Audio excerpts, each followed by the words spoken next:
Fala galera, beleza? Estamos aqui mais um episódio do Lancei Essa da Inovação Descomplicada. Aqui com meu amigo Ricardinho. Porra, muita satisfação, velho. Obrigado. Que honra, irmão. Não é sempre que a gente tem a oportunidade de gravar com amigos, né? Né? Eu também pensei isso. Cara, gravei com gente muito maneira aqui. Alguns amigos. Mas assim, pô, amigo próximo que nem tu, acho que é o primeiro, assim.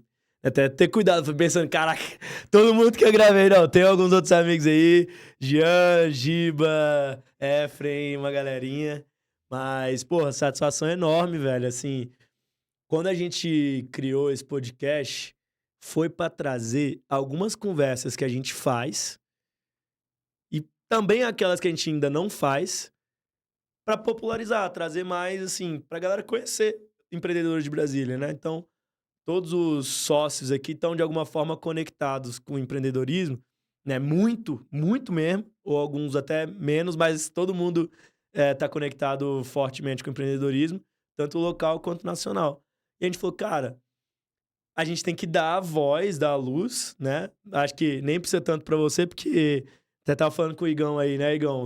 Pô, já participou de outros 3 podcasts daqui. O que é bom pra caramba, mas a gente queria ouvir um pouco da tua história, falar um pouco da jornada da Rico, falar um pouco também das jornadas das outras empresas que não deram certo, né? Que eu sei que tu já empreendeu aí bastante, já fez bastante coisa. Aquelas que estão andando de lado, aquelas que ainda são planos, né? Que ainda não, nem saíram do pacote. Mas eu queria começar com a tua história, mano. Da onde tu veio, o que que tu faz, né? Então, desde o início, onde o Ricardinho se viu como empreendedor, até o momento atual. Conta pra gente aí.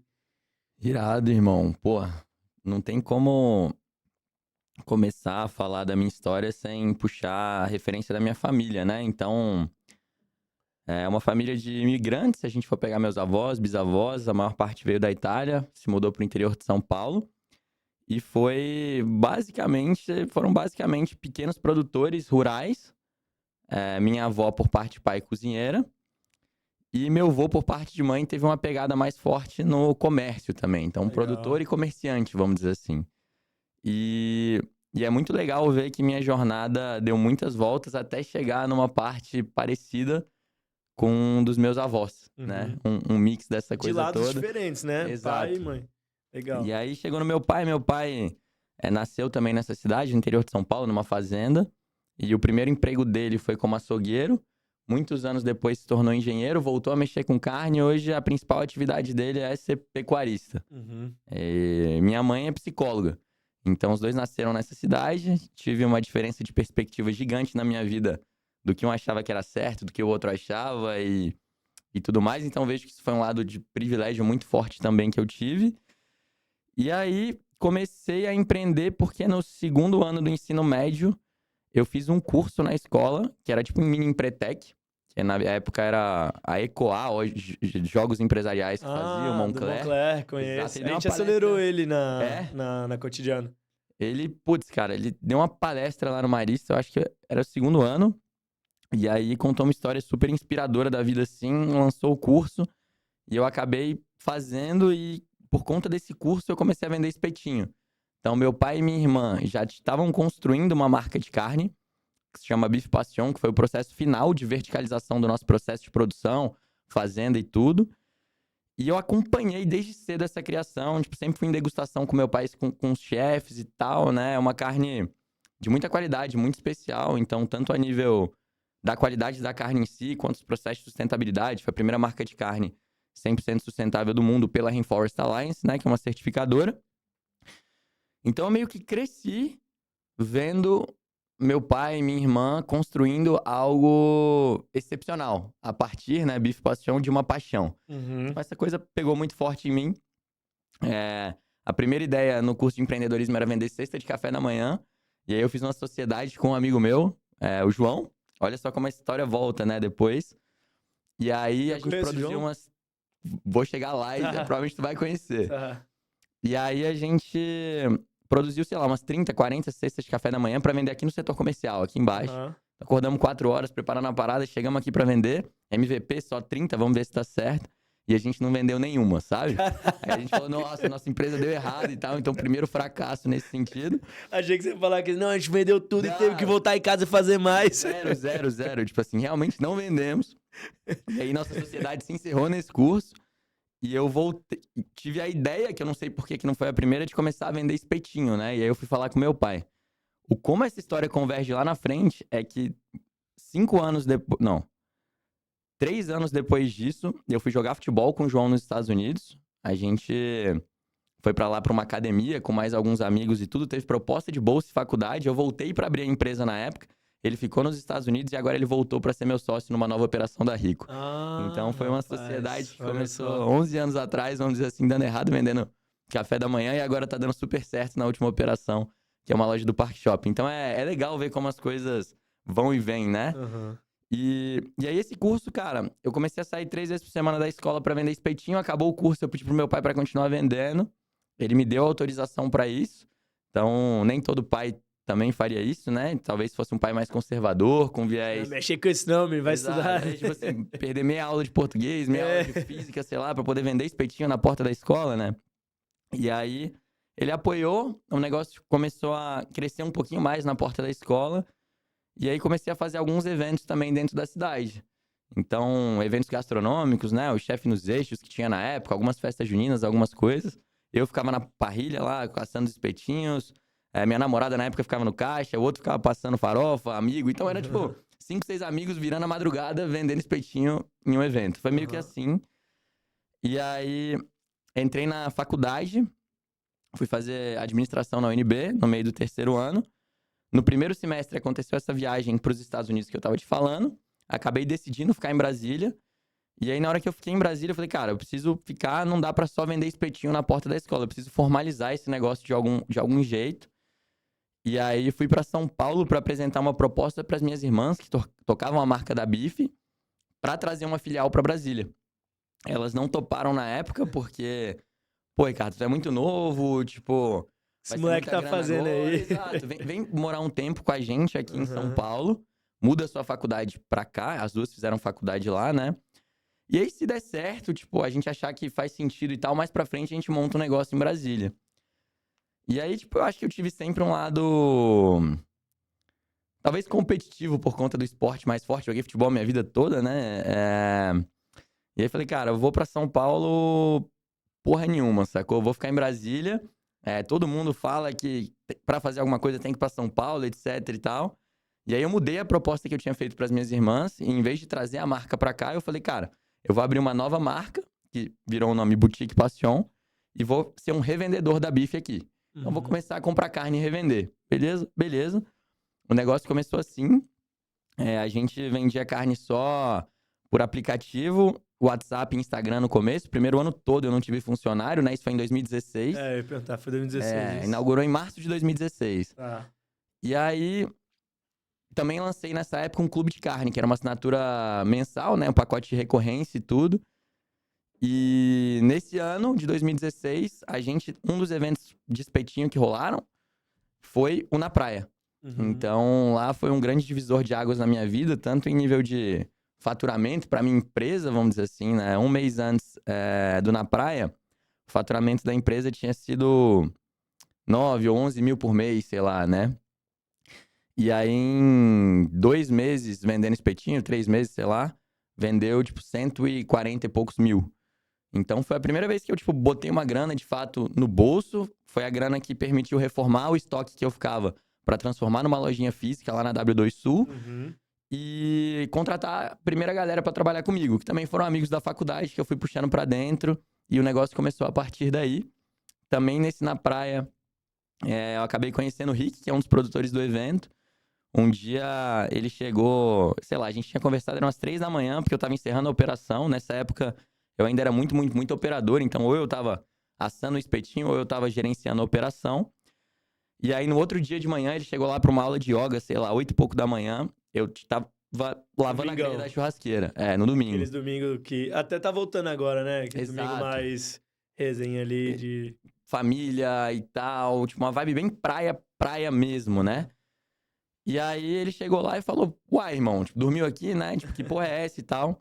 E aí, quando ele chegou, eu tava literalmente agachado, tipo assim, lavando a churrasqueira com a bucha e tal, porque eu só tinha uma equipe nessa época.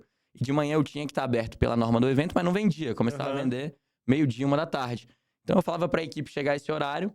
Eles chegavam, aí a gente passava junto pelo boom do almoço, eu ia pra casa, descansava e à noite voltava pro boom da noite de novo. Então, nessa hora, gerou uma conversa que depois ele me mandou uma mensagem. Poxa, Ará, tua carne é foda, a carne da tua família, é sustentável, etc e tal. Tu é um moleque ralador pra caramba. Você nunca pensou em fazer um hambúrguer, não? E aí, foi daí que começaram as conversas, né? Pra chegar na Rico. Congela um pouquinho essa história. A boutique, a partir daí, foi crescendo. Eu fiquei 7 anos com essa empresa aberta. A gente chegou a se mudar. Montou um restaurante na época também, na Asa Sul. Então era uma vibe de escolhe a carne, né? E a gente grelha lá na hora pra você. Um exemplo que eu tinha visto no Rio alguns anos antes. Quando a pandemia veio, o nosso clube de carne estourou. Então era uma assinatura recorrente, né? Restaurante Uhum. fechado. A gente saiu de, sei lá, 35 assinantes pra 300. Então foi muito massa. E aí chegou num dado momento que a gente ia dar um passo grande e ia montar um restaurante. Já tinha a loja alugada e tudo ia ser restaurante, açougue, casa de carne, tipo um espaço bem legal aqui em Brasília. E no meio do caminho desse projeto eu separei uma sociedade. E aí a empresa foi encerrada naquele momento, isso no final de 2021. Uhum. Então foi uma jornada que começou em 16 a 21, né, que durou. E aí em 17, no meio do ano, a gente lançou a Rico no Na Praia, do ano seguinte. Então lançou como um teste. A Rê, que é nossa chefe de cozinha e sócia, já estava junto com a gente. Terminou o evento, deu muito bom. Aí a gente puxou o Lucas, que era um outro amigo, para cuidar da parte administrativa financeira. Eu falo que ele é o inteligente da sociedade, né? O Então, maluco, ele é cabeça mesmo. Onde que ele faz faculdade mesmo? Tá terminando, ele ou terminou? termina agora economia em Colômbia, em Nova York. Cabuloso. Então ele volta no ano que, se eu sou o vagabundo da sociedade que largou no meio do caminho e não formou, a gente tem um outro para poder compensar a balança. E é um gênio, assim, tipo, de fato, se não há, uma das pessoas com certeza mais inteligentes que eu conheço e, putz, como ele é importante para toda essa construção. E aí, cara, 2017 a gente inaugurou a primeira loja da Rico no final do ano. E aí, cara, tudo foi acontecendo, assim, né? Entre altos e baixos, tipo, a loja abriu muito cheia, então, tipo, fez muito sucesso desde o começo, assim, tipo, primeiro dinheiro que a gente colocou, sei lá, em marketing na Rico, foi com quase 2 anos de empresa, sabe? Então, o boca a boca foi muito forte, a gente conseguiu construir essa marca que pegou realmente em Brasília, o evento na praia, obviamente, ajudou muito. E aí, durante a pandemia, a gente montou nossa primeira loja de delivery com uma cozinha de produção, isso em 2019.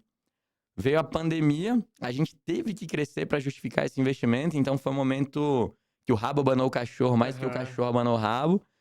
E aí a gente entrou na pandemia com 2 lojas, saiu da pandemia com 5, e agora estamos inaugurando a 8ª loja, que vai ser no Noroeste, aqui em Brasília. Então, foi uma baita jornada, assim, de erros e acertos, e medo, e empolgação, e ansiedade e tudo mais. E é mais ou menos assim que eu vim parar nessa cadeira. Legal, maneiro, maneiro. Pô, engraçado que mesmo a galera que a gente convida, alguns eu nem conheço, eu passo a conhecer, tipo, poucos dias antes, tal, poucas semanas antes da gente conversar. Outros eu já conheço com mais tempo. E é engraçado, porque apesar da gente querer trazer sempre as conversas de fora pra cá e dar né, publicidade a elas, muitas vezes são faladas coisas que eu não sabia, né? Porque aqui a gente acaba até, cara, vou investir tempo em falar mais sobre isso, então algumas coisas eu não sabia.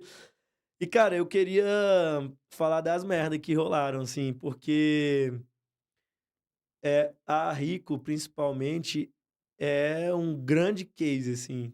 Eu sou fã pra caramba. Você pega ali, o iFood começou a fazer isso acho que uns 2 anos atrás, igual o Spotify faz, assim, quais são os seus coisa que você mais consome, mano, o Rico sempre tá lá no top 10, no top 10, ó, no top 3 Fico ou feliz. mais, ou mais.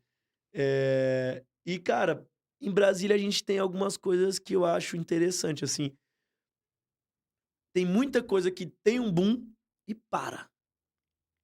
A minha hipótese, desenvolvimento de cliente e não de produto. Hipótese. Mas eu queria ouvir quais foram os erros e acertos que vocês tiveram nessa jornada?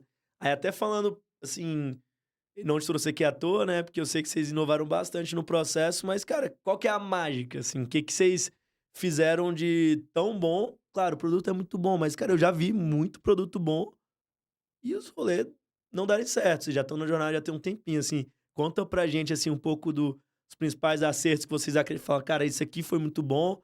E também dos erros, você fala, cara, isso aqui a gente quase morreu. Ou até, se quiser falar de coisas da boutique também, que vocês aprendeu aí, desfez sociedade. É bom a gente falar de sócios também. Enfim, queria ouvir um panorama de erros e acertos. Na tua perspectiva, tá? Massa. Eu vou puxar então esse ponto da sociedade primeiro, depois a gente entra nos processos que a gente mais sofreu na Rico, que foi definitivamente durante a pandemia. Tá. E aí eu espero tentar responder tua pergunta com isso no final, ou pelo menos dar bons insights sobre ela. Se não responder, eu vou perguntar de novo. Fechado. Tá de boa. Sobre sociedade, cara, eu sou uma pessoa que é pró-sociedade e eu acho que no meu caso é porque eu me vejo como um empreendedor muito incompleto. Então, eu já tive momentos em que eu tocava a empresa sozinho, no caso da boutique, eu não tive um sócio por alguns anos, Uhum. né? Depois entrou um primeiro sócio, entrou um segundo.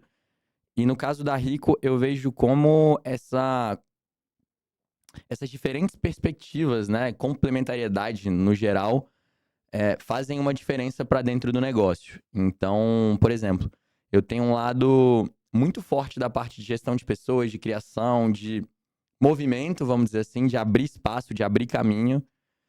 Só que eu tenho um lado pragmático, vamos dizer assim, né, de consolidação das coisas, bem mais fraco mesmo. Tipo, venho melhorando isso com o tempo, eu acho. Mas eu vejo, por exemplo, como o Lucas dentro dessa sociedade, né, quando ele vai nesse ponto, cara, faz com que, de fato, se a Rico, vamos dizer assim, tá viva, não é por conta do Ricardo, vamos dizer assim. Uhum.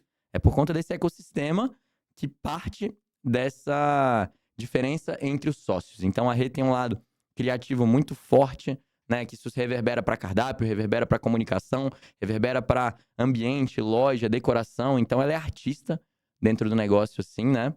Uhum. Eu acho que eu tenho muito forte essa parte, tanto de operação, gestão de pessoas e tudo. O Lucas administrativo, financeiro. O Rick, né? Ele tá num papel mais distante, mais de conselho, mas que tem uma visão mais ampla por tocar negócios muito maiores. Então, como eu sou feliz hoje e grato por essa sociedade existir e cada um entender o seu papel dentro dela. Vários momentos a gente não entendeu o nosso papel, um entrava, né, no papel do outro, e Uhum. confusão, etc e tal. Então, tipo, nem de perto foi uma relação harmoniosa durante toda a nossa história, vamos dizer assim. Tivemos vários conflitos internos, divergências de opinião e tudo. Só que hoje eu acho que cada um tá no seu lugar, todo mundo desistiu de tentar mudar o outro, vamos dizer Uhum. assim. E o negócio tá funcionando muito bem. Então, até brinco com o Lucas, assim, que sem ele eu não sei se eu monto outro negócio na minha vida, tipo, pra poder construir Legal. ou, vamos Com dizer o assim, Lucas especificamente. um papel de alguém como o Aham. Lucas, vamos dizer Tá, assim, entendi. né? Só que, tipo, dentro das minhas sociedades, tipo, e aí eu vou chegar no aprendizado até sobre a parte da boutique, né? Uhum. É, quem a gente é e as relações que a gente tem como seres humanos, todas vieram antes do papel e do trabalho em si. Então eu era um amigo do Lucas Uhum. antes. Eu conheci o Rick e a gente se tornou amigo antes de fazer o negócio. A Rê era uma chefe que estava há muitos anos comprando carne e a relação que eu tinha com ela era porque ela era uma das poucas chefes aqui em Brasília, dos restaurantes, que negociava a carne e pedia minha ajuda pra montar os cardápios do restaurante dela.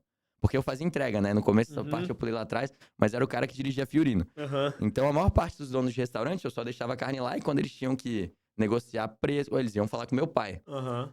E ela não, ela sempre me deu essa abertura. Então toda essa construção veio primeiro a partir de uma relação de admiração e de amizade. E depois a gente entrou na parte técnica dentro do negócio. Já vi muita gente falando que o contrário deveria ser feito e que, Uhum. tipo, não se envolve amizade dentro das coisas. Eu não sei se isso vai dar certo minha vida toda, mas é a maneira como eu tô tocando os negócios até aqui. Inclusive, mais pra frente, essas novas lojas que a gente tá abrindo, né, que tem sócios operadores nas novas unidades, as duas últimas, que é a do Parque Shopping e agora do Noroeste, também são pessoas, como eu te falei, que são amigos de muito tempo. Que eu conheço o caráter. Que no caso do João, eu joguei bola junto com ele. Então, tipo, eu sei que ele era o cara que acordava mais cedo que todo mundo pra alongar, pra treinar. Tipo, eu sei o comprometimento que ele tem com a vida, antes de qualquer outra coisa. Então, pra mim é menos arriscado fazer negócio assim do que com alguém que aparentemente tem uma skill técnica e que depois você conhece quem é a pessoa, vamos dizer assim, de verdade, sabe? Voltando pro ponto da boutique, foi um pouco disso que aconteceu. Porque fiz uma sociedade com um amigo num primeiro momento. E depois, um consultor financeiro nosso, que, tipo, prestava consultoria, falou que queria entrar dentro do negócio. E eu deixei ele entrar dentro do negócio pelo know-how técnico dele. E aí, as divergências entre visão de mundo e coisas que a gente pode se aprofundar, né? E talvez entrar num modo de, sei lá, talvez caráter, talvez pessoas que eu queira me relacionar. Então, naquela ideia da sociedade é um casamento, chegou no momento em que eu olhava a gente construindo um negócio grande, gigante, assim, velho, um puta negócio. E aí eu olhava assim, eu me via como se eu tivesse noivo dele, vamos dizer, saca? Uhum. E aí eu olhei pra essa situação e falei, cara, eu vou tomar essa decisão de casar agora, tipo, eu quero estar com essa pessoa pros próximos 10 anos da minha vida, apesar de ser um bom técnico. É um Aham. bom técnico. Não, eu não quero. E aí foi a hora que eu recuei dentro do negócio. É... E, velho, talvez o melhor momento, eu já sabia disso há algum tempo, então talvez um aprendizado que eu tive foi que eu demorei pra tomar essa decisão de encerrar um ciclo, talvez por evitar um pouco uma conversa difícil e talvez por estar falando mais. Ele é um bom técnico, mas ele é um bom técnico, tipo, mas ele tem um papel importante aqui e tal. Mesmo não conseguindo enxergar essa perspectiva de longo prazo junto com esse sócio. E talvez o que eu acertei foi de não ter demorado mais. Então, tipo, da mesma maneira, Podia ser. a melhor decisão que eu poderia ter tomado seria 1 ano e meio antes. A Uhum. segunda melhor foi no momento que eu tomei, que foi Uhum. antes de fato construir algo muito grande. Uhum. Que ia E. envolver ele, né? De uma certa Exato. forma. Então, e eu tava, putz, captando investimento na época pra poder tocar isso. Toda a credibilidade, vamos dizer assim, a marca da Bife dentro de Brasília tava muito atrelada à minha pessoa. Então, Uhum. tipo, é, era muito meu na reta ali, né? Do que Uhum. tava sendo feito. E eu acabei, nesse momento foi até algo importante da trajetória, porque foi a hora que eu sempre toquei as duas coisas em paralelo. Bife boutique, tudo. E eu sempre tive um papel operador nas duas coisas. No momento em que eu encerrei a boutique, né, e foram alguns meses até fechar de fato tudo e resolver, foi a primeira vez que eu tive 100% focado dentro da Rico. E era um momento em que a gente sofria muito ali, final da Uhum. pandemia e tudo, Tá. sabe? E esse mesmo movimento aconteceu com o Lucas, ele também era dono de supermercado aqui em Brasília e tal. Ele Aham. vendeu o mercado. E aí, se a gente for pegar ali 22 e 23, foi o momento que a gente começou a, tipo, de fato, viver da Rico. E foi impressionante como um salto aconteceu na empresa. Tipo, a velocidade de aprendizagem que a gente teve e, consequentemente, do resultado que a gente gerou se intensificou demais do que comparado com os primeiros anos de Rico, sabe? Então, também acho que isso é uma lição legal que eu trago pra cá. Eu me vejo envolvido em outros projetos, mas eu não me vejo operando dois negócios ao mesmo tempo hoje, Uhum. sabe? E Por quê? porque, tipo, nosso foco e nossa energia são finitos, né? E quanto mais a gente dispersa isso, eu acho que mais a gente tá tirando o potencial daquele projeto existente. Então, por exemplo, né, quando você vai plantar tomate, sei lá, ou vários tipos de, sei lá, coisas de agricultura e tal. Por que existe a poda, a ferramenta da poda, né? Quando você tem? Você tira as ramificações que são menores e mais frágeis. Então, entre aspas, parece que você tá cortando uma árvore, matando uma árvore, mas na real você tá deixando energia para as que estão mais fortes, que vão dar os frutos maiores no final. Então, talvez, em vez de ter muitas ramificações com frutos pequenos, ter poucas ramificações com frutos grandes, sabe? Uhum. E pra minha trajetória até aqui, isso fez muito sentido e foi uma decisão que mudou nossa história. Maneiro, maneiro. É. Legal. Então, assim, uma coisa que a gente traz muito aqui é essa relação de time, né? E montar time. Eu acho que a gente já falou disso aqui algumas vezes e depois é maneiro falar com muita gente porque você acaba tendo muita percepção profunda, né? E depois de conversar com muita gente, que eu percebi foi, cara, essa relação de você às vezes até tem, né, num paradoxo, a gente até vai falar de um outro paradoxo aí, que acabei de lembrar. Então, quando você tem uma pessoa que é técnica muito boa, só que ela tem uma soft skill fraca, uma relação fraca, ela às vezes se torna menos desejável do que alguém que, cara, é técnico de médio, médio para alto, mas se relaciona muito bem, né? E aí eu acho que o futebol, inclusive, que você deu o exemplo, ou até qualquer outro esporte que seja de caráter coletivo, é você tocar sem precisar ficar olhando onde a pessoa tá. Tu toca e já sabe. Tu vai lançar e ele vai entender que é pra ele correr e dar um peixinho ali e cabecear. Né? Então, é, é muito padrão. E aí, como no meu caso, que tive uma jornada de selecionar bons times, né? A Cotidiano, como um todo, já selecionou mais de 7.000. Eu participei de umas 2.500 análises de times, né? Não só de negócios, de times. Então, olhar e falar assim, bicho, isso aqui dá certo, isso aqui não dá certo e tal.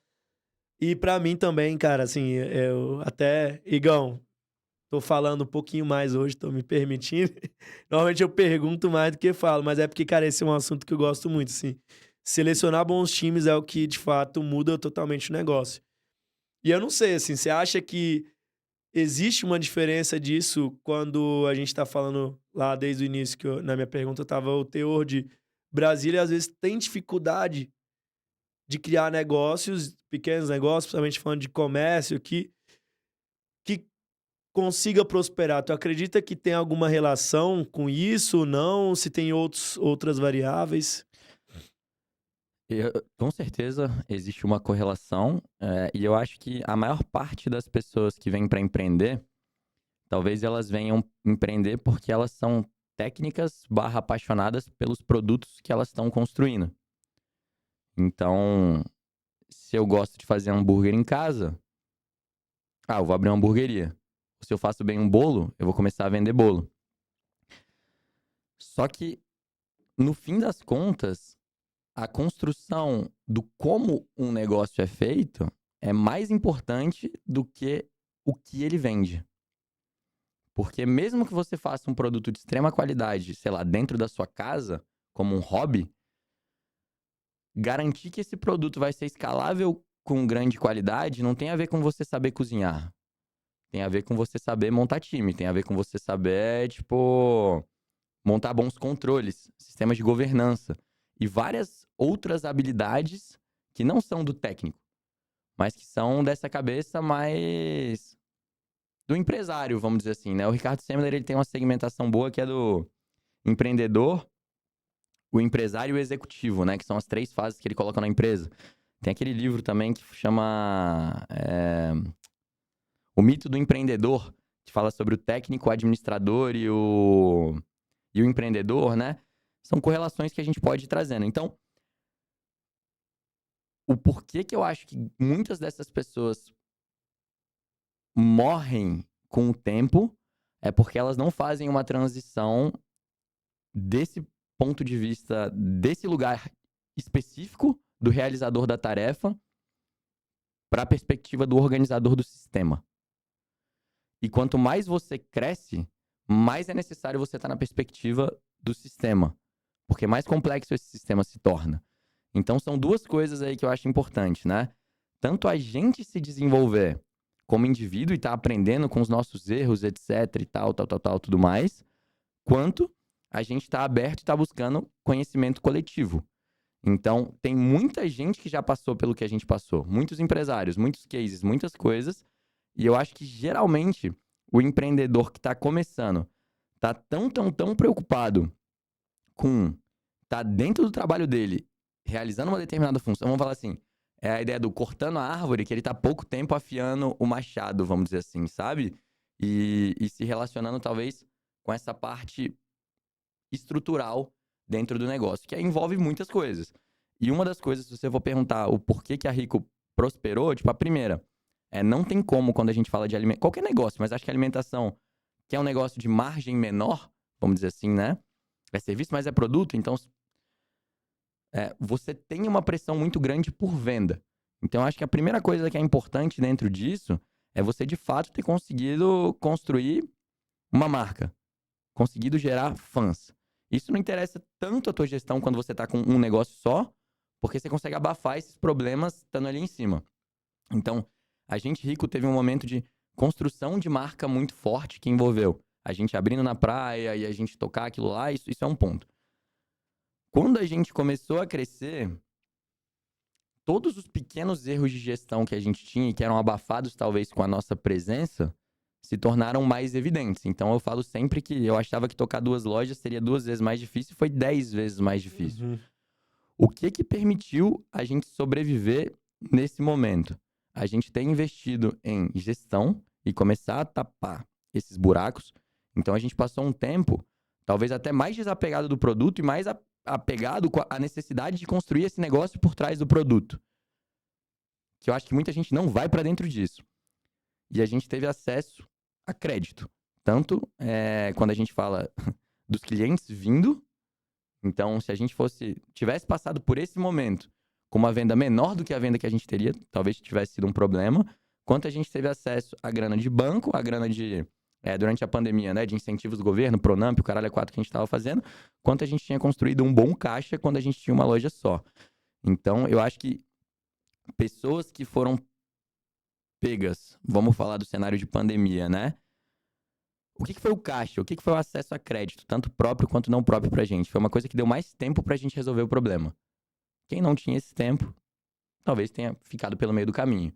Então, eu falo que das minhas, sei lá, maiores orgulhos, entre aspas, ou felicidade mesmo, que a gente teve de um ano pra cá, um ano e meio pra cá, foi que a gente com, tipo, 6, 7, agora 8 lojas, conseguiu voltar a ter um produto igual ou melhor, com uma cultura do time mais coesa do que quando a gente tinha uma loja só. Quando a gente começou a crescer, muito disso enfraqueceu, muito disso se perdeu. Ficou mais difícil manter padrão. Toda a relação que existia com os funcionários da Rico era muito próxima à pessoa do Ricardo. De estar lá, conhecer a família de todo mundo, conversar. Quando a gente começou a crescer, saiu de 25 para, sei lá, 60 funcionários no primeiro momento, essa proximidade se perdeu. As políticas que a gente tinha, por exemplo, para a equipe, para rodar com uma loja só, não estavam dando certo para rodar para um tamanho maior, para uma empresa com 2, 3, 4 centros, né? De operação e áreas diferentes. Uhum. Então, acho que precisou de um tempo pra gente conseguir colocar as coisas no eixo de novo, sabe? E é difícil fazer um restaurante com uma loja só, dar dinheiro com um cliente satisfeito e com uma equipe motivada. Só que é muito mais difícil fazer isso com 6, 7, 8 lojas, sabe? E eu acho que a gente tá conseguindo passar por essa transição do empreendedor ali, tipo, que tem a visão técnica, apaixonado pelo produto, para essa visão mais ampla de construção de um sistema que começa a envolver outras coisas. Então, se eu fosse dizer o porquê que o negócio demorou um pouco mais para tracionar, por falta de foco nossa, dentro desse período, vamos dizer assim, e talvez por a gente estar apegado a essa visão lá de trás, e por que ele tá dando certo agora? Porque a gente tá se transformando junto com esse negócio e eu acho que isso tá permitindo que o negócio cresça também, sabe?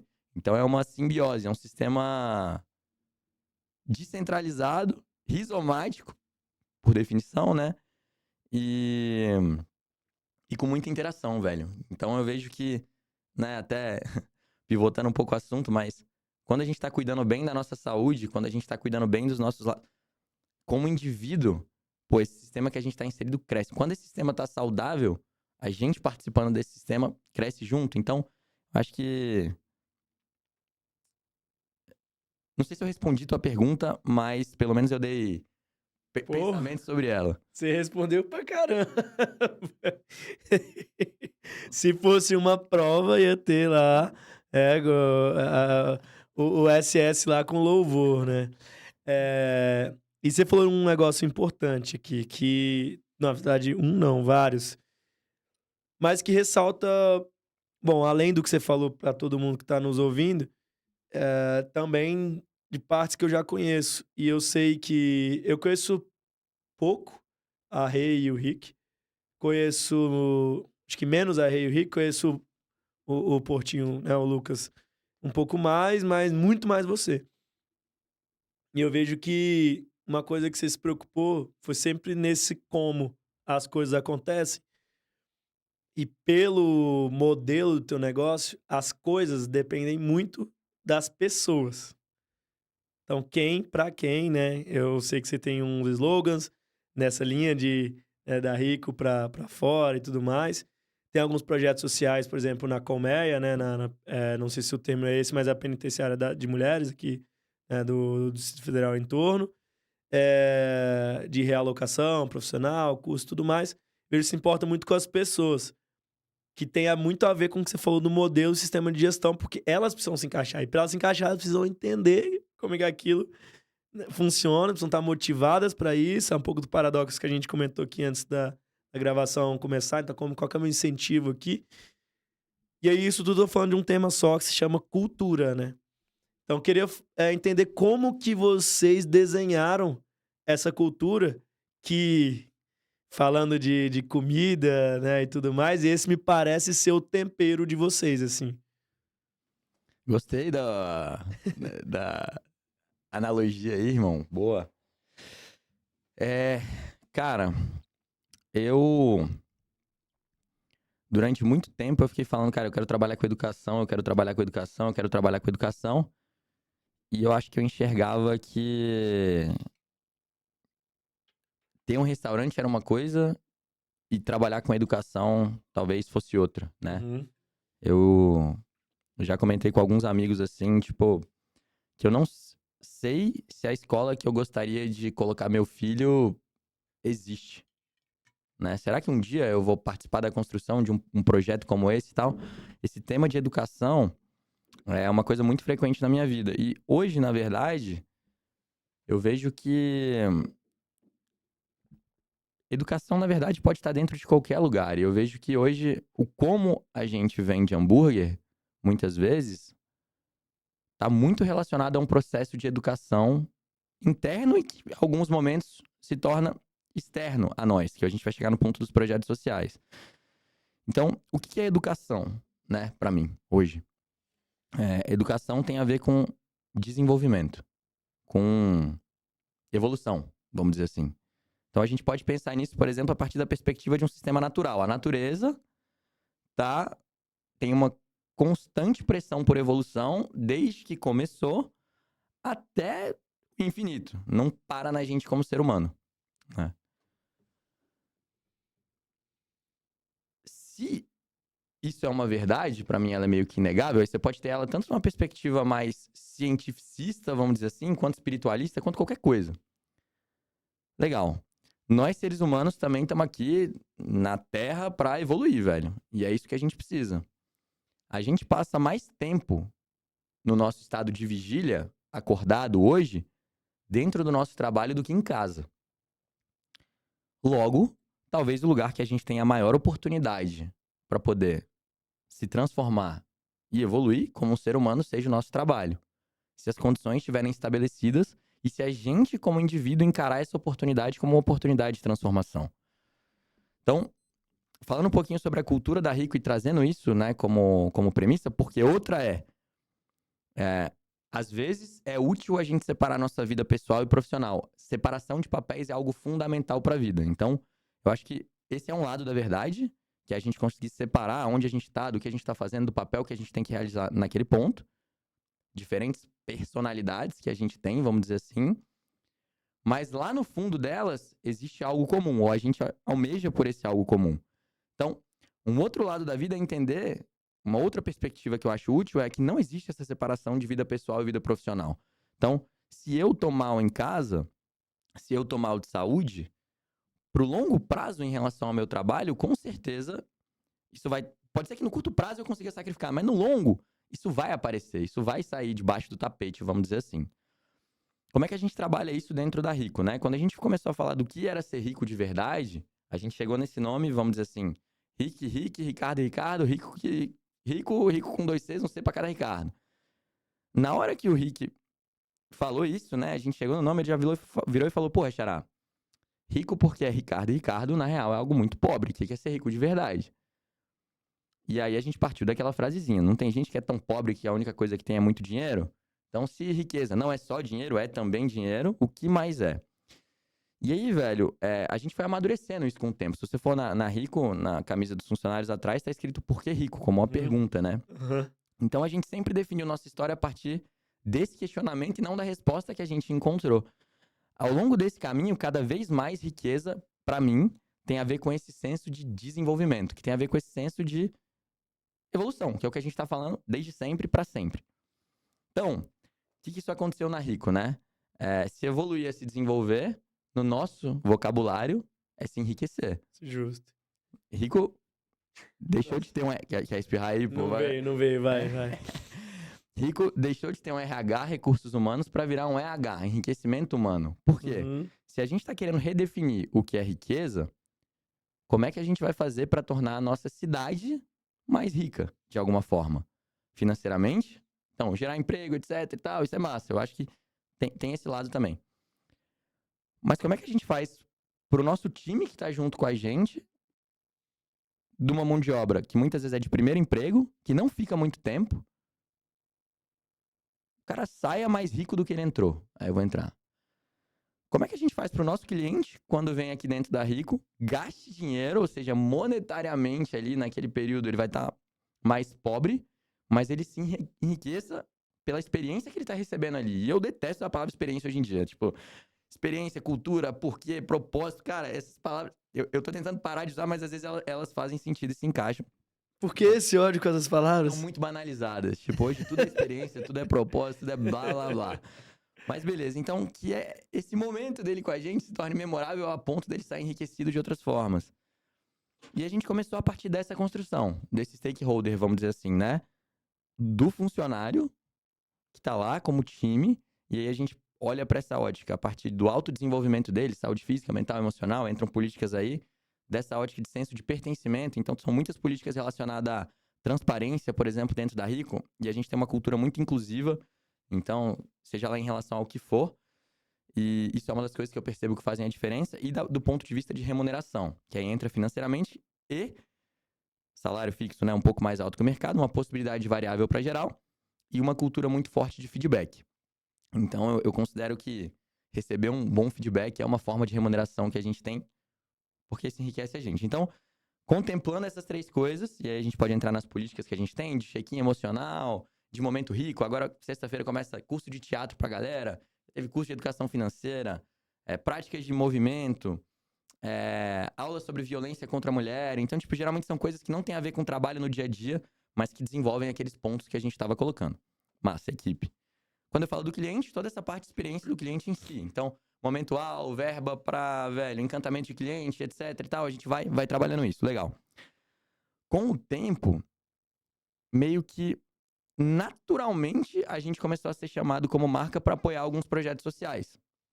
Que aí foi a hora que eu acho que a gente começou a sair um pouquinho mais fora da nossa bolha, vamos dizer assim.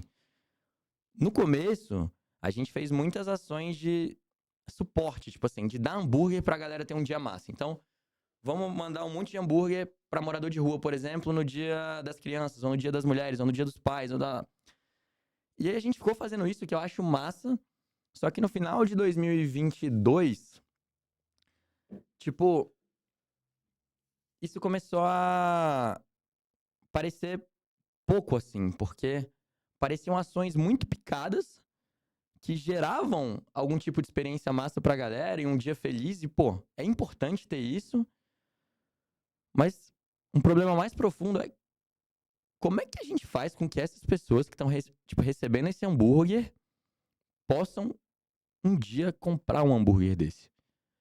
Então, Pô, essa é uma crítica que vem que eu ia vir agora com ela nos teus peitos. Então, tipo, como é que a gente Que faz? duro, hein? Porque O hambúrguer da Rico não é um hambúrguer barato, é um hambúrguer caro, mas beleza, que não seja um hambúrguer. Vamos pensar, tipo, como é que a gente pensa em populações marginalizadas e além de ajudar elas, ali, naquele lugar, a gente consiga, de alguma forma, trazer essas pessoas pra dentro desse sistema de novo que a gente tá vivendo. Tirar da margem, trazer pra dentro. Talvez isso seja uma boa definição da palavra inclusão, esse exemplo.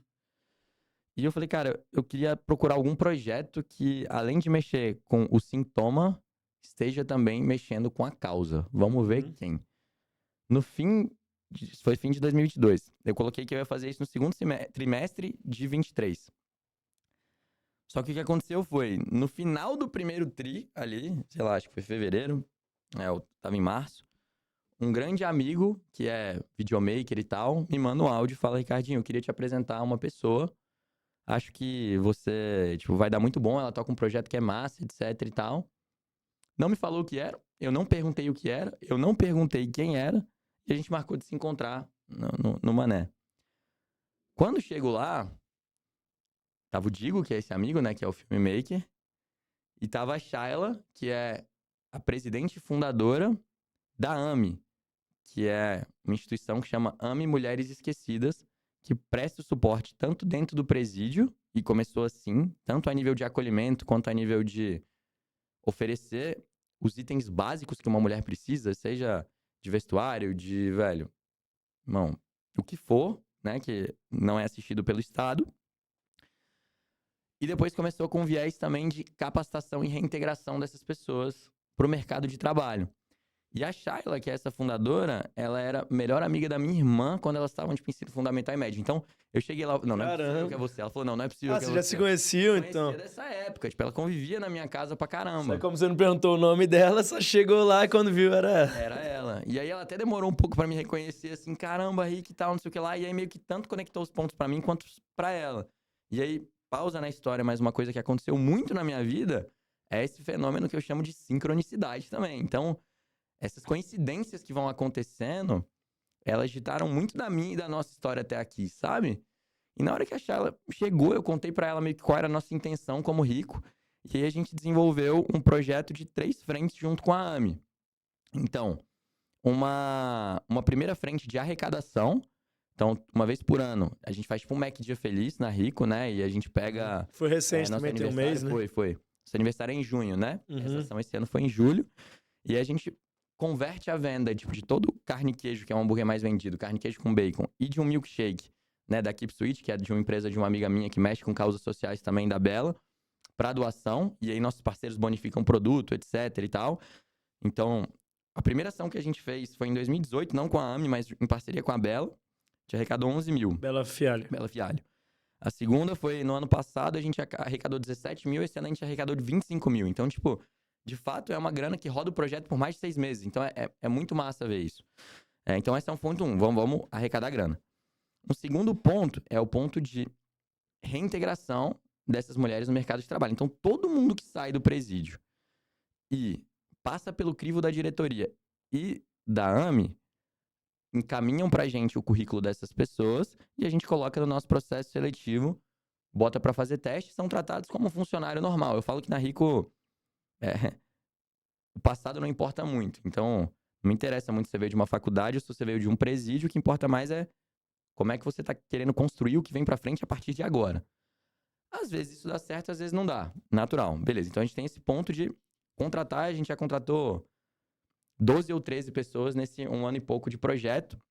E a próxima etapa dentro disso, inclusive estava vendo isso hoje, mas é a gente tentar contratar essas pessoas que ainda estão dentro do presídio. Então, conseguir uma autorização, uma liminar com a justiça para que a galera saia e volte para casa. É um pouco mais complexo, porque o horário é noturno, trabalha final de semana e tudo mais.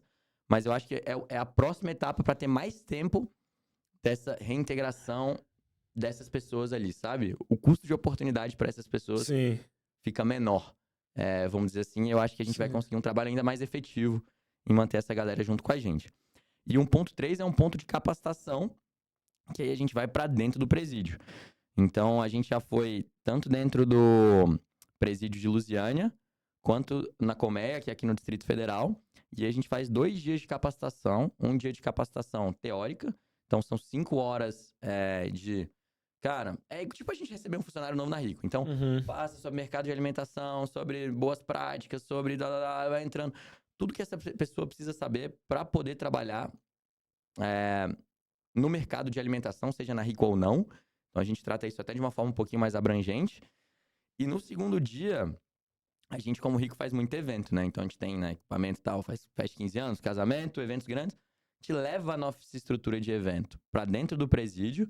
E essas 8 mulheres, ou 10, o primeiro foi 8, o segundo foi 10, que são capacitadas, produzem hambúrgueres ali para servir para as outras mulheres que estão encarceradas, para as policiais e para as pessoas do sistema de saúde que estão ali dentro. Então, de fato, elas botam a mão na massa, fazem, inclusive, mise en place, prepara a cebola, a porra toda lá, serve a galera no final, e aí meio que passa por esses 2 períodos. E aí, todas as pessoas que passam por esse curso com a gente, elas meio que passaram pelo nosso processo seletivo. Então, eu garanto 1 mês de período de experiência garantido para todas elas nas nossas unidades quando elas saem do presídio. E aí, nosso próximo passo, né, dentro dessa reintegração, é tentar contratar enquanto elas ainda estão no presídio. Tomara que dê certo, eu acho que vai dar. Tô até falando isso pra você agora, acho que vai dar. Pra que elas trabalhem com a gente ali, sabe? Então... E aí eu vejo assim, isso é uma questão de segurança pública. Pra você ter uma ideia, isso é o número da AME, né? A taxa de reincidência criminal no Brasil, se eu errar, AME, desculpa aí, mas é o que vocês falaram, eu tenho quase certeza que é 42%. De reincidência? De reincidência. No projeto da AME, durante quase 3 anos aí de projeto, só tiveram 3 casos de reincidência. Isso, se eu não me engano, é menos de 2% das mulheres que passaram pelo presídio com elas. Então, tipo, é uma diferença absurda. E eu acho que às vezes a gente, como empresário ou como cidadão, vamos dizer assim, não para prestar atenção que se alguém que tá marginalizado não consegue se reintegrar a esse sistema, um distúrbio vai continuar acontecendo. Então, se eu, Ricardo, não consigo acesso a um emprego, porra, eu preciso comer. Eu vou fazer isso como? Eu vou fazer isso roubando de novo? Eu vou fazer isso voltando pro tráfico? Eu vou fazendo o quê? Então, sei lá, foi uma coisa que brilhou muito o nosso olho, brilhou muito o nosso coração e que eu tô vendo que tá gerando resultado. E aí, mais e mais empresários agora estão vindo junto também, estão querendo entrar dentro dessa vibe junto com a gente, tipo, de projetos junto com a AME. Toda vez que a gente faz as ações, mais gente e tal. Então, tipo, é um ecossistema que tá crescendo de uma ONG muito séria e que tá realmente fazendo a diferença hoje dentro do Distrito Federal e Goiás, sabe? Que eu acho que vai continuar se expandindo aí. É um trabalho muito bonito de se acompanhar. Que massa, muito maneiro. Maneiro, assim, isso tem impacto pra caramba e acho que é legal porque quando eu falei, eu ia vir mesmo no teus peitos. Eu falei, mano, beleza, mas aí, o que tá mudando a longo prazo? Uma açãozinha aí, tirou foto, vídeo e agora? Né, assim, porque eu te conheço e tu entendo a tua grande intenção e genuidade, ser genuíno pra fazer isso, pra realizar isso. E deve doer quando você pensa, pô, foi uma parada muito isolada, né? Então, assim, por exemplo, eu já vi projetos de vocês que foi até com o pessoal do No Setor, se eu não me engano, e, pô, dá um rango aqui pra galera. Mas beleza, e no dia seguinte? E no outro dia? E daqui a, pô, caraca, daquele hamburgão, o cara vai passar na frente da loja daí que ele não vai, assim, nem de perto ter condição de comprar uma completona, tá ligado? O bicho tá vendo uma marmitinha ali de 8 conto, que vai, pô, né, muito mais... E maneiro pra caramba, sabe? Porque eu não tinha esses detalhes também, viu? É bom a gente trazer os amigos pro podcast, que a gente fica sabendo de mais coisas. Às vezes, jogando FIFA, a gente só fica falando merda. Né? Então, é melhor falar aqui, né? E, assim, olhando ainda para esse aspecto da cultura, eu queria ouvir também, primeiro, sobre incentivos, de como é que você trabalha isso na galera lá dentro. Beleza, entrou e depois, como é que acontece? Não só com as meninas da AME, mas também, a gente falou antes do chapeiro, do parrilheiro, e ao mesmo tempo, queria entender também como que é trazer esses conceitos mais de inovação, que você até em algum momento aqui ficou puto com o termo que você mesmo usou, que é experiência, jornada, cultura e tudo mais. para funcionários que, cara, não tiveram a mesma, nem de longe, assim, se pegar a maioria da galera que já veio aqui falar, eu tô falando de uma galera que tá também falando de time, eu validei isso pra você, foi, cara, geral fala de time e tal, te analisa muito, mas a gente tá falando de um time, e aí falando também falando de educação, que não teve o acesso ao que a gente teve na faculdade, com outros amigos, enfim, num privilégio que a gente teve também de família, de poder. Né, nem às vezes o cara nem sabe, mas só dele estar no meio, ele de alguma forma tá engajado ali.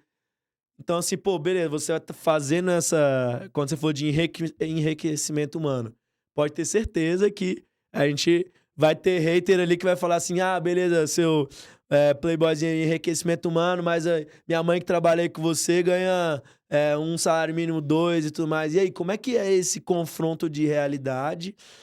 E aí eu quero que você junte com o aspecto do incentivo, de como é que você incentiva essa galera, não só com esses termos que eu já tô entendendo que você não tá usando mais, mas assim, no sentido de da gestão mesmo, assim, como é que é esse confronto de realidade dentro de casa?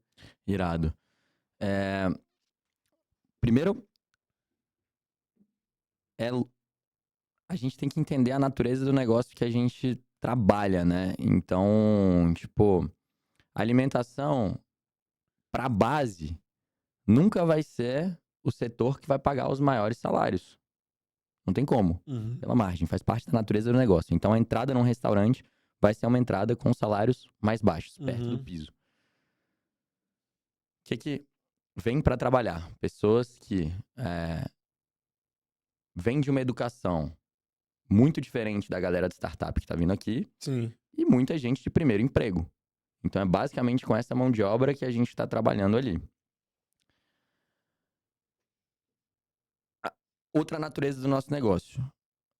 Hoje, todos os gerentes que a gente tem são ex-operadores. Tipo, funcionários que cresceram. Uhum. Então, tipo, isso já é uma das formas. Então, você pega a galera entrando com R$1.500, R$1.600, com um variável ali. Eu tenho gerentes de loja hoje que vão estar tirando, sei lá, 6, 7, 8 conto. Então, é alguém que entrou ganhando 1.500 muitas vezes. Passou para 3, 4, 5, 6, 7, 8. A gente tem gerente geral ganhando 12 hoje, que entrou como caixa. Então, isso acontece. Multiplicou com as 10x, pouca empresa faz isso. E as pessoas vêm. É. Mas é uma pirâmide. É uma hierarquia. E eu nunca vou ter 10 gerentes para um funcionário. Eu sempre vou ter 10 funcionários, operadores, para um gerente. Então, faz parte da natureza do negócio que nem todo mundo vai crescer. Faz. Então, isso é uma coisa que eu entendo e não vou brigar, nem pretendo brigar com ela aqui. Quando a gente pega alguém que só foi operador na vida e vai transformar essa pessoa para um gerente, isso é um salto grande que a gente tem. É de fato uma ampliação de visão de mundo. Um ganho de consciência, no sentido de que eu vou abrindo aquilo que eu tô olhando. Se num lado eu tenho uma pessoa puramente operadora, vamos dizer assim, alguém que frita batata, e no outro lado eu tenho um dono do negócio, e esse cara aqui, por exemplo, vamos colocar eu tô lidando com captação de investimento, visão de futuro, formatação de suporte, liderança, criação de política, pá. Aqui eu tenho alguém que tá simplesmente operando e botando a mão na massa. Ela não precisa de muita coisa para conseguir operar bem e fazer uma batata bem. E se você hoje no Brasil faz uma batata bem, você já vai conseguir um emprego, fato. Se você chega no horário, não causa problema dentro da sua equipe, relacionamento, e consegue fazer seu trabalho de forma consistente, você nunca vai ficar desempregado. Fato. Só que quando essa pessoa vai virando um coordenador dentro da Rico, por exemplo, que seria o nosso cargo de subgerente, ela já começa a ter que mexer com algumas outras coisas. Então ela já começa a ter que mexer, por exemplo, não só com a contagem de estoque, mas entender qual é a necessidade de um tamanho de um estoque. Uma organização de uma planilha de pedido, por exemplo. E dessa parte mais burocrática dessa conexão com o administrativo. Isso já não é uma habilidade puramente do técnico, né? Tipo ali, daquele lá. Isso aqui já é uma coisinha a mais que essa pessoa vai ter que começar a fazer. Quando eu vou para um gerente, esse cara, além de ter que dominar muito mais essa função administrativa, começa a ter que ter uma noção de prever e controlar, ao mesmo tempo que perceber e reagir, porque os imprevistos vão estourar todos na mão dele. Maior. Vai ter que desenvolver um senso de liderança e motivação de pessoas maior. Então, essa é mais uma etapa do que a gente está vendo aqui de um gerente que começa a ser gerente junto com a gente. Quando o gerente vai amadurecendo um pouco mais, esse cara já começa a ter uma noção, por exemplo, de analisar uma DRE. No começo, não tomar necessariamente uma decisão sobre uma DRE, mas analisar uma DRE. Quando você analisa uma DRE e compara no benchmark interno da Rico, a sua loja, com as outras lojas, e a gente traz benchmark de fora para poder explicar para essa galera também, você começa a ter uma noção, o que o Naval fala lá, né? Um conhecimento específico que vai se ampliando. E você pode ir indo até poder chegar lá. Depois você começa a se preocupar com venda. Você para de se preocupar só com despesa, só com custo e organização de escala e gestão de estoque. Você começa a se preocupar com como vender mais. Como organizar os produtos melhor dentro de um cardápio. Como fazer uma promoção. Isso já vai indo mais pro lado de lá. O que eu tento fazer dentro da Rico? Eu tento começar a dar esse tipo de informação antes da pessoa chegar no cargo dela.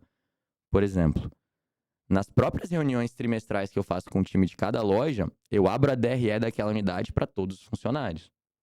Então, todo mundo sabe quanto vende, quanto custa, quanto deu de CMV, quanto a gente gasta de despesa de pessoal, quanto deu de lucro no final. A gente compara isso com as outras lojas e eu trago o número de mercado para a galera saber se está acima ou abaixo do mercado. Então, quando eu falei lá no começo do nosso senso de transparência, esse é um ponto aqui que eu acho que vai colaborando para aquela ideia do... Dois pedreiros estão lá passando argamassa, aí um fala pro outro, o que você faz? Pô, eu passo argamassa. E você? Pô, eu construo catedrais. Não tem como se ter um senso de pertencimento e dono dentro daquilo que você não conhece. Impossível. Então eu vou tentando abrir isso, introduzir essas pessoas para um sistema, para uma visão sistêmica que ela não precisa para fazer aquela operação. Porque o que eu falo para elas, né? Se você começar... O salário mínimo para alguém que frita uma batata, bem, é um salário mínimo. Ou ela vai ganhar, sei lá, ela não vai ganhar menos de R$1.500, vamos dizer assim.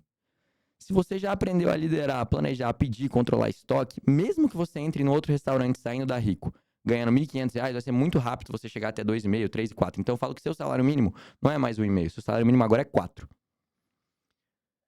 A gente dá possibilidade de crescimento para as pessoas dentro da Rico. Ao mesmo tempo, eu nunca tive um gerente da Rico. Eu tive um gerente da Rico que saiu até hoje. Então a gente cresce quando a gente abre loja e a gente promove essas pessoas. A rotatividade é muito baixa nos cargos mais altos. Ou seja, nem todo mundo vai poder crescer aqui dentro. Mas se você tiver crescido ao ponto em que essa estrutura não... Eu, Ricardo, por oportunidade, por possibilidade, ou por burrice, não conseguir valorizar o quanto você cresceu, outra pessoa vai fazer isso. E naturalmente você vai conseguir ser melhor remunerado dentro de um outro lugar. Então o que eu tento fazer com a galera, tipo, e aí eu tô falando, tipo assim, eu falei numa parte mais filosófica e com alguns exemplos, mas isso vai, velho, pra exercícios pra galera aprender a dar nome pras próprias emoções. Pro meu parrilheiro fazer isso, por exemplo. Nosso check-in emocional, sabe? Exercícios, geralmente eu começo todas as reuniões com uma respiração / meditação. Com o meu parrilheiro, com todo mundo que tá ali, com a pessoa dos serviços gerais. Deve ser muito doido fazer uma meditação com os parrilheiros, galera. E, tipo, tem gente que ri e tal, fica com vergonha, as práticas de movimento que eu faço, tipo, tudo é beleza. Você tem levado movimento pra galera? Também, Legal. tanto eu levo a galera vira e mexe pra dentro da Pratique pra ter aula de movimento lá dentro, como um momento rico, que são desses momentos que a gente faz. Pratique Movimento, outro grande empreendedor aqui de Brasília também. Sou fã, né? Fã, cliente, meu irmão, devoto há 5 anos aí do negócio. Então, tanto a gente leva a galera lá pra dentro, quando eu pego exercícios preventivos de dores e articulações, a parada toda, e começo a trazer de volta pra equipe. Eu não consigo garantir a implementação disso ainda. Mas já tem gente que faz. Então, eu tenho caso, por exemplo, de funcionárias que chegaram pra mim, funcionário caixa da loja das Açuas. Vou citar seu nome, Carol. Se você ver esse podcast, saiba que fiquei muito feliz. Foi um feedback incrível. Que ela falou assim, Ricardinho, você ensinou uma vez numa reunião aqui uma meditação, né? Que acalma. Então, que é bom pra quando a gente tá acelerado e poder desacelerar. eu comecei a perceber que eu tava entrando num estado de pânico, comecei a fazer a respiração e consegui manter a calma e voltar. Foi a primeira vez que eu consegui controlar um ataque de pânico nesse estado. Ó, que massa, hein, cara. Tipo, isso não sou eu, Ricardo, velho. Essa porra tá disponível aí. Só que às vezes é dar acesso pra quem quer praticar esse tipo de coisa, sabe? Assim como a gente tem incentivo de compra de livro e tal, e várias coisas que a gente vai fazendo dentro do negócio. Nada disso é obrigatório. Obrigatório é você vir, chegar no horário e fazer o seu trabalho. Se você estiver fazendo isso, você não vai ser mandado embora. E não estiver brigando, etc e tal. Mas naturalmente quem cresce é quem tá mais engajado com esse tipo de coisa. E aí você vê o salto que essas pessoas vão dando e, de fato, se transformando como um ser humano. Não pelo Ricardo, não pela Rico, mas pelo trabalho que essa pessoa Sim. tá engajando conscientemente dentro do trabalho e fora do que ela tá vivendo ali. Então, uma das coisas que mais me... Velho, sei lá... Que me faz, tipo, querer estar onde eu tô é estar sendo testemunha ocular de grandes transformações em alguns seres humanos, sabe? Que às vezes vem por momentos bons e às vezes vem por momentos muito ruins. Tipo, nunca falei disso em podcast e vamos falar sobre isso aqui. Um dos dias mais difíceis que a gente teve na história da Rico foi o dia que um funcionário faleceu. Ele estava saindo da loja de Águas Claras e trabalhava lá. Ele ia de bicicleta para casa, porque ele gostava de andar de bicicleta, e ele foi atropelado por um motorista bêbado. Em Águas. No Parkway ali. E isso foi de domingo pra segunda, né? E esse foi um dia que eu realmente questionei muito o que eu tava fazendo, saca? Tipo, eu fiquei sabendo no domingo de manhã, na verdade, que ele tava internado, tava na UTI e tudo. Ele ia ser promovido na semana seguinte pra coordenador. E eu passei esse dia praticamente todo com a gerente dele e com a pessoa que tocava o nosso EH na época, na casa da família dele. A gente deu suporte funeral, tinha seguro de vida também, tinham várias coisas, mas a gente tava ali. E o pai dele, né, logicamente estava num momento muito difícil, num momento de também muita negação. Então, uma hora ocupado, por que esse cara atropelou meu filho? Outra hora, tal. Uma hora era, por que você não pagou um Uber pro meu filho ir pra casa? Tipo, você Te tem dinheiro. responsabilizando. Você tem dinheiro pra poder pagar, por que você não pagou? Sacou? E assim, ele ganhava o vale transporte dele e tal, tipo, ele ia de bicicleta porque ele gostava de andar de bicicleta, mas não muda a natureza do que estava sendo dito, falado ali, então, tipo, foi um momento, né, muito, muito complicado. E aí, na hora que a gente saiu dali, a nossa gerente, né, ela me abraçou, eu abracei ela, ela ficou uns 10 minutos abraçada comigo, chorando de encharcar minha blusa, assim. E aí, eu ouvi, a gente ficou junto. A gente ficou uns 40 minutos, eu acho, embaixo da casa, né, dos pais dele. E ela virou e falou, Ricardinho, eu não vou conseguir mais trabalhar na Rico. E aí eu falei, tudo bem se você achar isso e tal. Tipo, ela falou, eu não consigo mais voltar naquela loja, mas tira 3 dias de férias, volta pra nossa reunião gerencial que acontece às quintas-feiras. E a gente conversa lá. Mas, tipo, vai descansar, eu tô aqui pra você precisar, etc e tal, beleza.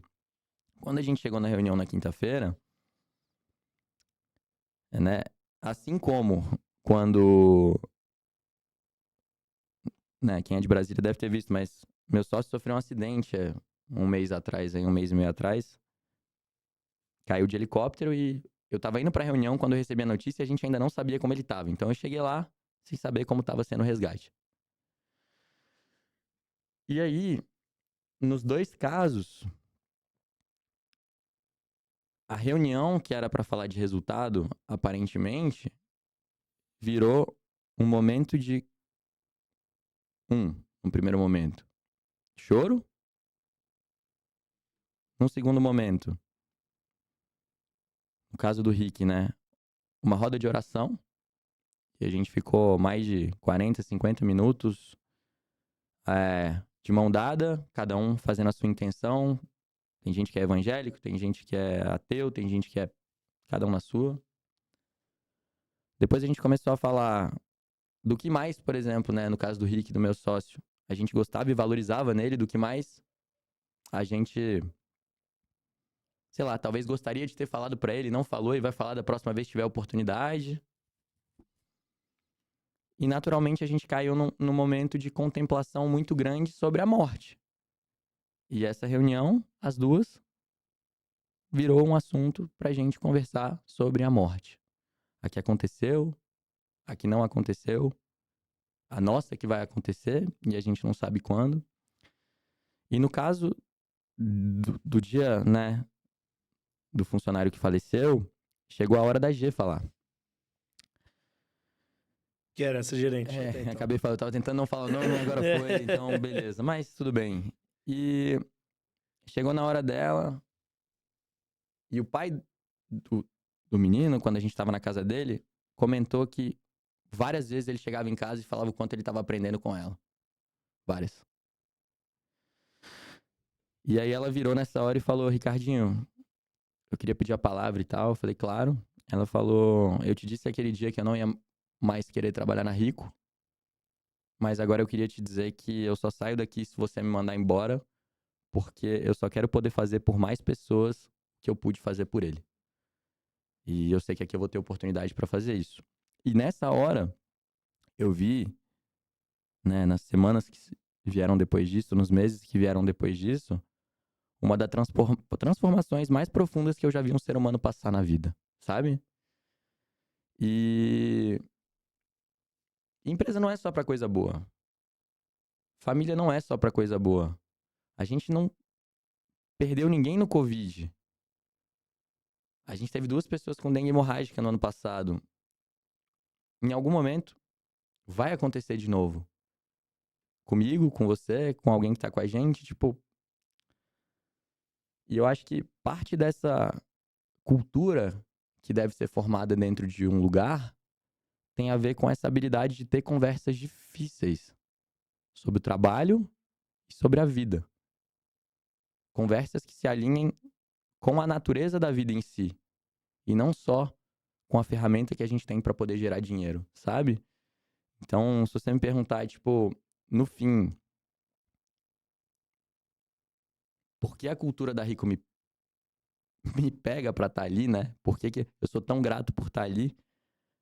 É porque eu acho que a gente tá se desenvolvendo de uma forma cada vez mais honesta com a gente mesmo. Nos momentos bons e nos momentos ruins. Mas sempre memoráveis, né? Isso é uma reflexão recente da minha vida, né? Tipo, que eu tive assim, eu falei, cara, acho que talvez bênção e maldição seja a mesma coisa. A diferença entre elas tá só o tempo e a perspectiva que a gente evoluiu sobre o que aconteceu. Porque se geralmente a partir dos momentos mais difíceis são os momentos que a gente mais cresce, depois que a gente cresce o suficiente pra poder, sei lá, valorizar um momento ruim, difícil que aconteceu, geralmente a gente fala que foi uma coisa boa que aconteceu pra gente, sabe? Então, talvez isso seja uma verdade. Irado, mano. Irado, cara. E olha só que engraçado, porque a minha última pergunta pra tu era essa, cara. Porque eu acho que eu te dei uma única pergunta que eu te dei foi um spoiler do por que você tá fazendo o que você tá fazendo hoje. Acho que você respondeu de uma forma bem completa. Galera tá até falando normalmente que meu podcast já não tá muito sendo sobre inovação. Galera, vários que vem, se abre e fala pra caramba. Nessa linha que eu acho que é o que mais importa, sabe? Assim, pessoas antes de qualquer relação, assim, porque no mundo tecnológico que a gente vive, desde onde eu trabalho, que é com inteligência artificial pura, até você que trabalha com comércio, cara, a tecnologia tá cada vez ganhando mais espaço, mais força. Mas a gente tá. Acho que muitos empreendedores estão errando porque não estão olhando para as pessoas, sabe? E talvez Então, olhando pra dentro de si, né, irmão? começando por si Então, mesmo. a gente acha que, sei lá, talvez tecnologia, inovação e transformação é só o que a gente tá gerando do lado de fora, mas talvez toda mudança que a gente vê lá fora comece por uma mudança que a gente teve aqui dentro, sabe? Cada vez mais eu acredito nisso e uma coisa não invalida a outra, mas eu acho que quando a gente tá fazendo essa construção mais de dentro pra fora, a gente pauta é quase como se fosse assim, a gente constrói princípios que depois vão dar forma pra várias inovações. Vou dar um exemplo. Uma funcionária da Rico, da loja do Parque Shopping, Lívia, ela é parrilheira barra montagem lá, fica. Ela mandou como sugestão no check-in emocional no link que a gente tem lá, Ricardinho, por que a gente não bota um adesivo nos hambúrgueres de Wagyu, que é nosso melhor hambúrguer lá e tal? Isso vai facilitar pra gente na produção e eu acho que vai poder gerar mais valor pro cliente, que vai ficar mais instagramável. Caramba, Lívia, como é que eu não pensei nisso? Pum, pum, pum, fizemos. Ontem eu tava na loja da Zasul recebendo um pessoal de fora. E aí, o parrilheiro lá da Zasul me mandou mensagem falando, Ricardinho, o que a galera achou e tal? Eu dei um feedback, falei, pô, a galera gostou, mas eu senti que a gente tava desorganizado porque tava numa troca de turno e os pontos não vieram todos no nosso ponto. Teve alguns que passaram um pouco, mas como era muita gente, eu achei melhor não tocar no assunto. E aí ele virou e trouxe uma ideia de como reorganizar o fluxo ali da loja em relação à produção de hambúrguer e batata para garantir que os produtos cheguem mais cedo na mesa, numa organização junto com os garçons. Isso vai ser pauta da minha reunião com o nosso gerente geral amanhã. Então, de onde vem essa liberdade de construção, de criação, de mudança? Mesmo que não tenha liberdade para chegar e mudar, isso não existe. Existe um processo necessário. Mas por que a melhoria desse processo não tá passando por quem tá na ponta, sacou? Quem não propor, né? Podendo propor. E aí eu vou te falar, velho, isso não acontece e não vai acontecer porque tu criou a porra de um canal onde a pessoa pode entrar e colocar. Isso vai se ela se sentir na liberdade de poder criticar, de poder sugerir, de poder errar. E isso pode acontecer dentro de uma startup, pode acontecer dentro de uma hamburgueria. Então eu acho que a maneira como a gente lida ou a gente incentiva, né, a lida com as emoções dentro da loja, fazem com que a gente crie um clima de maior abertura para as pessoas falarem o que elas querem falar. E não vem inovação de dentro disso? Então eu citei 2 exemplos, mas são vários, eu posso contar vários. Isso daí, velho. Caralho, eu queria que todo mundo tivesse essa consciência, mano. Porque o grande ponto é a porra do canal com uma empresa de 100 mil pessoas não vai ajudar nada, velho. Sabe o que normalmente se manda nesses canais de inovação pra dentro da empresa? Benefícios próprios. Por que você não bota um cartão Caju? Por que não tem uma hidromassagem, não sei o quê, uma cadeira que faz isso e aquilo? Porque elas estão pensando no benefício próprio. Aí quando elas entenderem que o benefício próprio e o da empresa podem ser algo comum, a gente consegue já gerar um valor assim num nível muito maior, né? Num nível que eu consegui empoderar ela pra ela falar alguma coisa. Eu sei que a gente a gente passou aqui. Pode ver, já vou. Vai, veja as perguntas e responda em múltipla escolha. Eita porra. São 3. 3, vai. A primeira, você escolhe a pergunta que eu vou responder, pode ser? Vai, beleza. Como seu hambúrguer é tão bom? Tipo, o que você faz pra se diferenciar muito dos concorrentes? 2. Onde você pretende chegar com a Rico Burger, já levando em conta tudo que você falou no podcast? 3. Qual a situação / desafios da cultura vegetariana e vegana pro seu restaurante? Eita caramba, vai nas últimas 2, vai. Nas últimas 2? Tanto a parte de futuro quanto a parte vegana e vegetariana. Você tem 1 minuto e meio, vai. Pra cada pitch? É. Cara, em relação ao futuro da Rico, tipo, a gente se vê crescendo em 3 formas diferentes. Então, a primeira é a gente tá entrando cada vez mais forte no Rico em Casa, que são esses eventos particulares que a gente faz, casamento, festa de 15 anos, corporativo, etc B2B. e tal.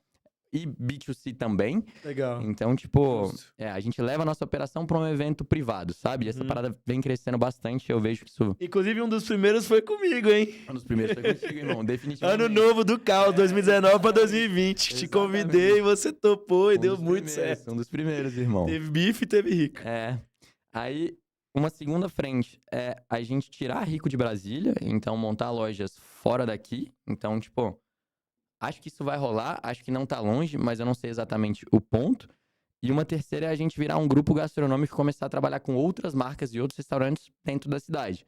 Podem ser autorais, podem ser negócios daqui que a gente ajuda a expandir, podem ser negócios de fora de Brasília que a gente traga pra dentro. Então, a gente tá conversando sobre essas possibilidades, né? Tá mais em divergência do que em convergência agora. Mas a premissa para fazer tudo isso é a gente não abrir mão de tudo que a gente conversou aqui em prol desse crescimento, sabe? Então, se eu fosse dizer aonde eu quero chegar, cara, que eu possa continuar contribuindo para esse sistema da Rico pelo tempo que for, para colocar ele aonde ele tem que estar, sem sacrificar, né? A frase que eu gosto do Naval: um corpo saudável, uma mente quieta e um lar cheio de amor.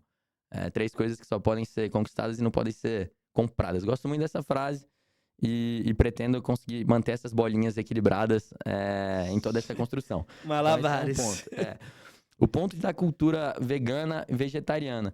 Cara, eu acho que é uma tendência natural, né? Tipo, a parada tá crescendo, ainda muito pouco relevante para dentro do negócio, apesar da gente ter opções, né, vegetarianas. Vegana não por causa do pão, mas a gente dá a opção para poder ser inclusivo, isso representa muito pouco pra gente hoje. E um outro movimento que eu vejo velho, e a maneira como eu enxergo, vamos dizer assim, né? Aonde vem o vegano e o vegetariano e o papel de importância? Eu acho que é um papel de questionamento muito grande sobre o sistema tradicional de produção, por exemplo, né? Quando a gente fala de animal, pode ser em relação à sustentabilidade, em relação ao bem-estar animal, em relação à saúde, né? Quando você fala de carne processada e tudo mais. E eu acho que esses são os pontos de dor mais fortes. E da própria morte em si. Que aí não é uma parada que pode ser discutida, né? É um aspecto filosófico. Eu entendo a morte como algo natural. Já conversou sobre isso aqui. Algumas pessoas gostariam que a morte deixasse de acontecer. Isolando isso, uma outra alternativa que muita gente procura ao vegetarianismo para suprir essas 3 coisas são produtos que têm origem animal, mas que você saiba bem a origem e procedência, que o processo esteja claro, transparente e que de alguma forma esteja mais perto de estar verticalizado. É chegar perto do produtor, principalmente do pequeno produtor, seja lá com que você estiver trabalhando. Porque sou dentro do agro, né? Eu vejo isso e, tipo, mais um dos exemplos que o como você faz importa muito mais do que o que você faz, sabe? Então eu poderia entrar muito dentro disso, mas eu tenho, cara, ao longo da história, sei lá, umas 30, 35 pessoas que foram ou são majoritariamente vegetarianas e algumas veganas, que o único produto de origem animal que come eram as carnes da bife quando comiam. Ou o hambúrguer da Rico e tudo mais, porque a gente garante esse tipo de origem e procedência com os nossos ingredientes, que isso já responde, vozinha da consciência, um pouco da sua primeira pergunta dos nossos diferenciais. Então, um deles definitivamente está na matéria-prima que a gente usa, sabe? Conseguiu responder as 3, seu safado. Tá vendo, né? Coisa boa, velho. Isso. Ricardinho, cara, obrigado mais uma vez mesmo, velho. Superou minhas expectativas. Eu já esperava coisa boa, mas quando a gente realmente troca e fala sobre as coisas que a gente acredita, não tem como não sair coisa boa, né? Então, obrigado mais uma vez, cara. Obrigado pelo espaço de fala, irmão. Foi profundo como eu imaginava que seria. Massa. Bora. Valeu, Igão. Maneiro, mano.